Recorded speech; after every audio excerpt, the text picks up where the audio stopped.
প্রধানমন্ত্রী শেখ হাসিনা বলেছেন, শুরুতে কোটা সংস্কার আন্দোলনে জামাত শিবির সন্ত্রাসীরা ঘাপটি মেরে থাকলেও পরে ভয়ঙ্করভাবে সামনে আসে। রোববার সকালে প্রধানমন্ত্রী তার সরকারি বাসভবন গণভবনে বাংলাদেশে নিযুক্ত স্পেনের রাষ্ট্রদূত গেব্রিয়েল মারিয়া সিস্তিয়াগা অচোয়া ডি চ্যানচেক্রো এর সঙ্গে সৌজন্য সাক্ষাতে এ কথা বলেন। প্রধানমন্ত্রী বলেন যে প্রতিষ্ঠানগুলো সরকারের সফলতা ও উন্নয়নের প্রতীক, জনসেবামূলক এবং যেখানে যেখানে সাফল্য, সন্ত্রাসীরা সেসব প্রতিষ্ঠানে হামলা করে। কোভিড হাসপাতাল, মেট্রো রেল, এক্সপ্রেসওয়ে, সেতু ভবন, দুর্যোগ ব্যবস্থাপনা ভবন এবং ডেটা সেন্টার সবগুলো আমাদের উন্নয়নের প্রতীক। এসব প্রতিষ্ঠান জনগণকে সেবা দেয় এবং প্রতিষ্ঠানগুলো ধ্বংসে তারাই আসল ক্ষতিগ্রস্ত। সেনা মোতায়েন প্রসঙ্গে প্রধানমন্ত্রী বলেন, সেনা সদস্যরা সর্বোচ্চ ধৈর্য দেখিয়েছে। শেখ হাসিনা জানান, এখন পর্যন্ত পাওয়া তথ্য অনুযায়ী সাম্প্রতিক সংঘাতে তার দল আওয়ামী লীগ ও সহযোগী সংগঠনের ২১ জন মারা গেছে।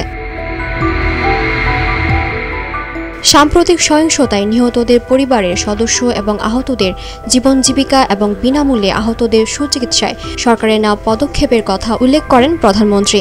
শান্তি ও সমৃদ্ধির স্বার্থে সেনা মোতায়েন এবং কারফিউ আরোপের প্রশংসা করে বাংলাদেশে নিযুক্ত স্পেনের রাষ্ট্রদূত গেব্রিয়েল মারিয়া সিস্তিয়াগা অচোয়া ডি চ্যানচেক্রো বলেন, এখন ধীরে ধীরে সবকিছু উন্নতি হচ্ছে।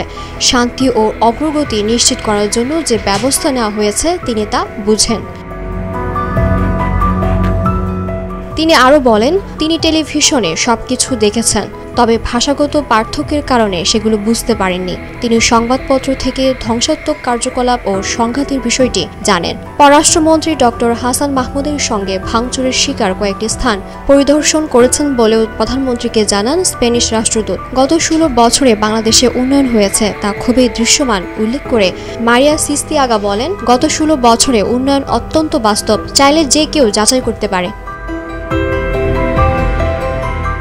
বাংলাদেশের শিক্ষা, স্বাস্থ্য খাতে এবং সামাজিক নিরাপত্তা খাতে বাজেট বরাদ্দের প্রশংসা করে স্প্যানিশ রাষ্ট্রদূত বলেন, এসব বরাদ্দ জনগণের কল্যাণে সরকারের আন্তরিকতা নিশ্চিত করে। এসব খাতে অনেক দেশে এ ধরনের আলাদা বাজেট সাপোর্ট থাকে না।